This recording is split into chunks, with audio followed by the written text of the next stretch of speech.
So YG came out with a new song, and he talked about how he was how should I say, molested, I guess, or taken advantage of as a kid by an older woman. And a lot of people are praising him for it. And shout out to YG, man. He spoke up on the set in that song. So shout out to YG. He gave it up. And I guess a lot of men don't, what they say, don't come out and really talk about sexual activities at a young age from older women. And for me, I don't think I would have had the same. It don't have the same effect for me as a man. But you never know what people dealing with. I guess he said he never spoken on it in his life. Finally, just came out with it. So shout out to him to have the courage and speaking on that it affected him at a young age of being taken advantage from a woman in a sense. You know what I'm saying? I A think lot every of man is people, different. I think every man is different, and a lot of dudes don't talk about it because there's the overall synopsis of, okay, you fucked the older woman you own. Like you did that. That's kudos. That's points to you because you cracking an older lady. But it's the same. We all humans at the end of the day. So if a woman gets taken advantage of when she's younger, it's possible that a man has the same type of feeling if he was to get taken advantage of too. The only difference is it's not popularized for us to come out and say, okay, this made me feel a type of way. And especially as you get older, he might have, and I'm sure for years and years and years, he was like, man, that was something that was cool. But as you get older, you start to look back on your youth and understand and realize some of the things that happened are the reason you are the way you are. And that was probably one of the things. Maybe That was the he was awakening struggling point. with sexuality, maybe being too sexual, You whatever hyper, the case yeah, no, is. that's a exactly. fact. Nah, that's what I was And gonna he get was like, at. yeah. Because the battle Yeah. rapper Averb, a couple years back, he came out and told a similar story where I believe it was his babysitter or one of his mama friends or somebody who was older than him did the same thing. Technically statutory rape. She was a full-blown adult. He was a young teen, and she made sexual advances on him. They did what they did, and he said that made him hypersexual, and that made him view women in a different light that he possibly wouldn't have viewed a woman in. It had that not happened. And he said it still affects him to this day as an adult because we think it'd be cool, but he said looking back, it was kind of traumatic when it Nah, was happening. as you get older, then you realize like, damn, I'm a fucking sex addict. Or you start to reevaluate yourself. You like, why am I like this? And then it start to hit you like, damn, some niggas can't control that shit. They just gotta, you know what I mean, hit everything that they gotta hit. So shout out to YG for coming out and having the courage to even speak on that. You know, that's the first step of working on yourself, is acknowledging and being aware of the things that's going on within you and yourself. So And we don't look at women as predators because double standards exist. right. So things that a man would be demonized for, women, it'll get brushed under the rug. And this just happens to be one of those things. We're seeing it more and more again. Teachers getting trains ran on them by the whole classroom and all type of, like, these stories are coming out more and more. And it doesn't get highlighted that women are just as, if not more, predatory than men. They prey on the youth the same way they claim men do. Like, men will get demonized for being 40 and dating an adult who just happens to be a little younger. Oh, she's 23, you 39, you a predator.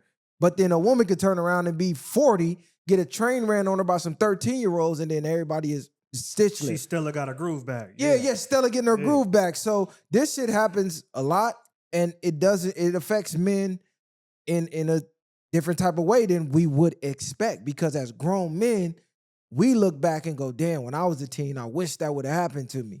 Because we're viewing it from our brain now. But had we been in that position, everybody's not gonna handle it the same. Because I view it that way too. Like, damn, I wish I would have had a teacher like that. And Yeah, or some shit. cuz said she made him eat her ass, all type of shit. Oh yeah, so Cub probably was like, damn, Yeah, because like- you don't start doing that until you Older, a little bit you older, get yeah. in advance, get a little She- older, yeah. then you start licking ass and all that. But as a teen, that might have traumatized Cub. I had to eat ass face at 14. It's fucked up. Because, nigga wasn't even trying to eat no pussy at 14. Nigga was just trying to fact. fuck something. That's it, really. Huh? Yeah, like nigga ain't trying to eat no pussy. That if niggas was exposing niggas for shit like that, like, you eating ass? And that Yeah, shit you was- eat pussy? Yeah. Even though I did try to eat pussy at like 7.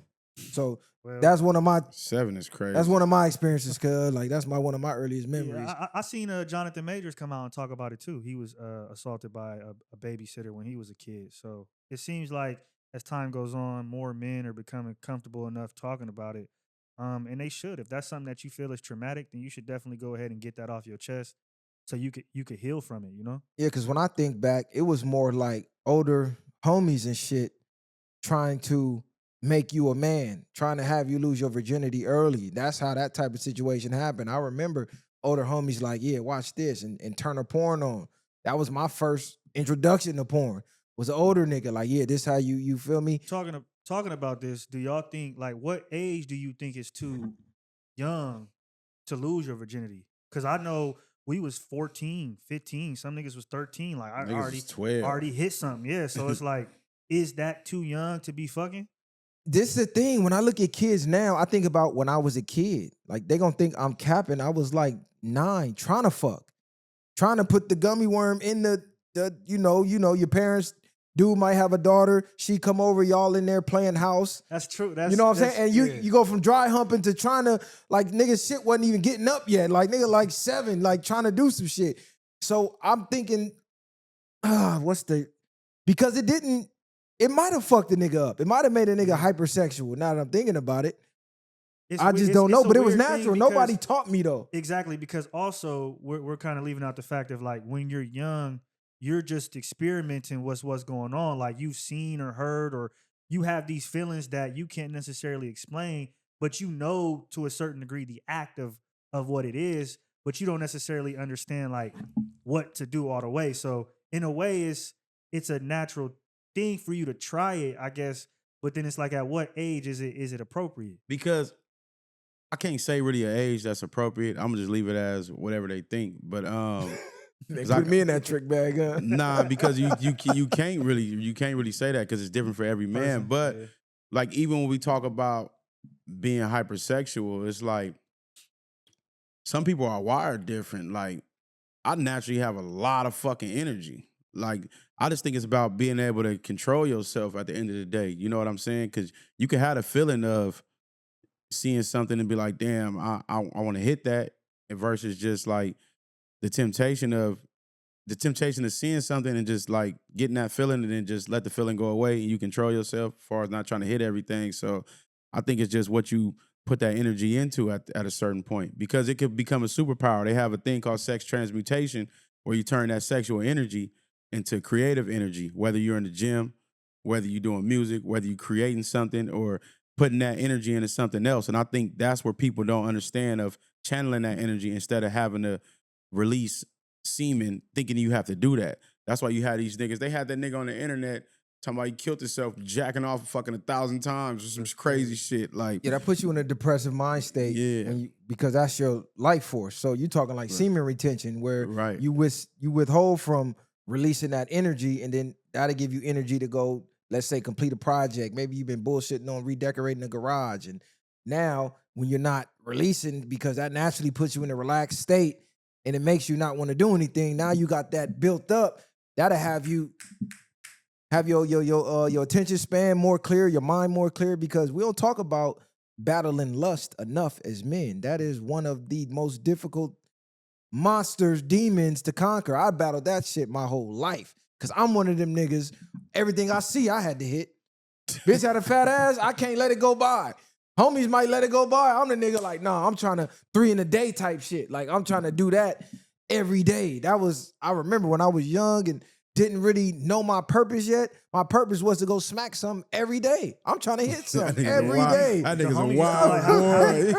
I remember, niggas to cuz. count them out. Like, I'm talking MySpace days. Nigga, you wake up, copy, paste, might send to 20 bitches and hope one bite. And every day. I also think we not, and people don't put enough fault on the propaganda of sexuality as well, and how it's being put towards kids at a young age, and what we see in movies, TV shows, radio. Niggas was on a TV on a guide, and you could scroll down to channel 300 and it'd be right there, where in full, big cap letters telling you what it is. You click on it, oh shit, this is what this is. So a lot of it too comes from us being exposed to images, sounds, and things like that at a young age, that puts us on to something that maybe we're not ready for. That was one of my topics that I keep forgetting to bring up, is what is the purpose of a sex scene in a movie? Really just sit back and think about it. You got a plot, you got a storyline, and then out of nowhere, randomly, you're watching 2 people have sex forcefully against your will. So, parents, take their kids to the movies. I remember going to the movies Cover your eyes. and purposely sitting away from moms because when the sex scene came up, what'd they tell you? Cover your eyes. So nigga used to be like this, trying to peek through. So I would always go sit in the front, mom's in the middle, because I'm waiting on that sex scene. And I'm just thinking, damn, they low-key turned a lot of us into porn and sex addicts via just watching a movie. I think they try to base it as real as possible as far as when it comes to the life. Like they're living, you see a lot of movies where you're doing the whole routine, the house, the woman, the man, and they got their jobs or the whole storyline, and it's like grown people fuck. So I would assume that that's the only reason they're doing it, and it could be subconscious programming at the same time. I try not to think too deep in it, like you said, but I think the generating of certain feelings in you when it comes to a movie, because you can have movies where it might generate like the scary movies, you know what I mean? It brings a different feeling when you're watching it, the anticipation of something. So I think depending on that is to build you up and have you on a roller coaster emotionally when you're watching certain movies, in my opinion. My only thing is you can insinuate the act of having sex without actually showing it. That's where I think Some movies do that. Yeah. But it's the not, pipeline to the porn industry is used that way. Because what do we all start with? HBO, you used to stay up.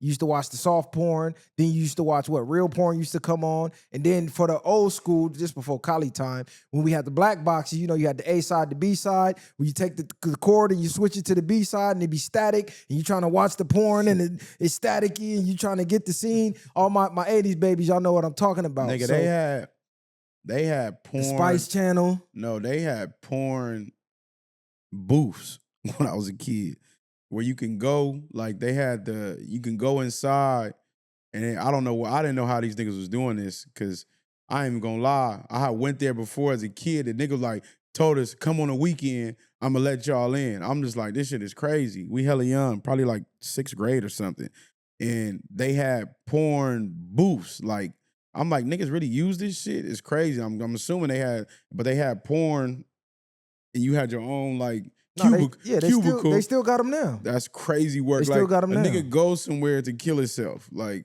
that's wild to me when I think about it. You think about the newer generations, right? Like when I was in high school, some shit called 50 Shades of Grey drop, where it was like full blown niggas is doing dominatrix shit and bondage and all this shit. And this is, at the time, I'm already a teen, but imagine the kids that are being exposed to this. So I think the younger generations are even in for it and probably are even more hypersexual because of what they were exposed to as children. So it's a lot of programming going on out there when it comes to sexuality. Yeah, I mean, you see my everything- generation. Even when you think about it, everything costs. Porn is free for a reason.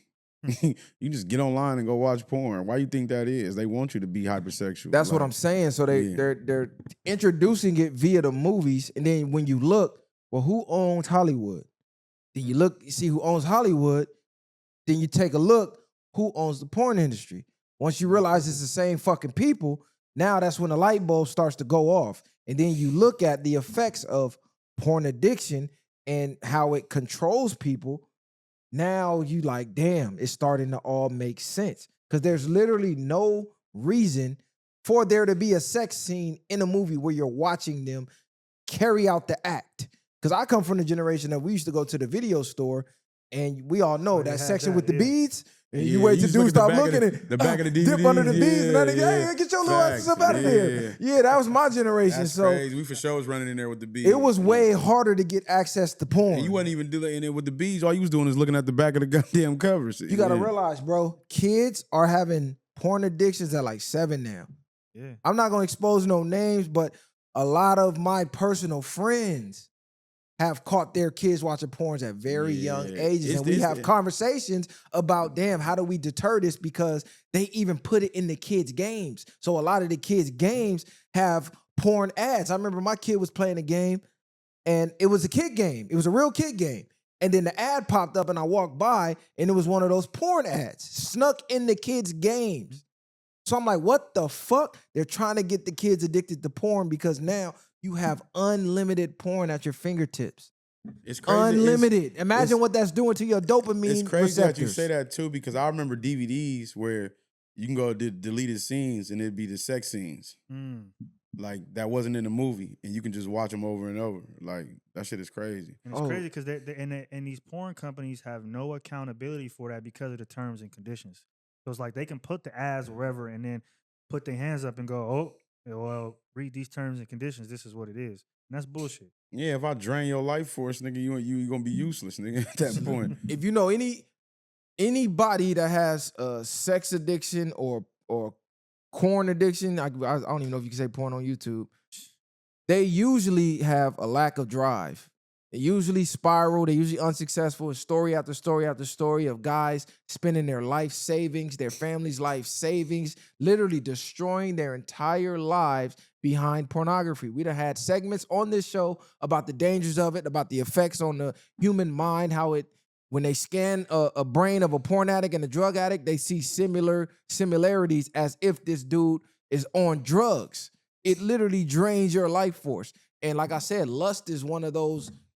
That shit has destroyed villages. It has destroyed civilizations. Behind every major gang war, when you look, majority of them be a woman involved in the middle. Some type of lust. Dude talk to dude, baby mama, or dude got the girl dude want. And you just look, it's a woman somewhere in the middle of that. So lust is a big, big issue that we don't talk about enough. I agree. And if you can conquer it, you can do anything because it really is. I think one of the things, like you said, we don't talk about, but it's probably the most prevalent thing that men struggle with. Especially today, look at OnlyFans. And Women are getting rich off of men's lust. And you're really, our mindset as men, right, in our community, like low-key laughs at niggas who try to control it. Like if you the type of nigga that's gonna turn something down instead of just hitting everything, you might be looked at as weird or you know, like that. So we promote people being lustful more than we do the semen retention, more than we do picking and choosing who your partners are, who you actually are laying down with. Niggas will laugh at you for having that kind of insight on life. So we also, like I said, put ourselves in this position. Having control is a very good thing, especially if you having dick control at that point, because like bro just said, you lose your life force, and it does something different, man. Sometimes it does something different, even if you deal with women and you make them wait instead of just giving it right up. You can get different. How can I say? You get something different out of a woman from making her wait Different versus control. not even just control, just a different type of experience is what I'm trying to say. Out of a woman if you make her wait and don't just fuck her right off the dribble. Think I'm lying? Test it out, man. Nah, facts. If a man who can control his dick can conquer the world. It's a fact. A man who cannot be controlled by lust is uncontrollable. That's one of the main ways that a man is controlled, lust. How many dudes done been conquered or destroyed via a woman? Like, this dude seems like he's unstoppable. His defenses is impenetrable. How did they get him? Send a beautiful woman his way. Fall for that, 9 times out of 10, you out of here. She be the assassin. We see it all the time. They put it in movies all the time. That lust then make a lot of niggas put their guard down. So if you can control your dick, unstoppable, bro.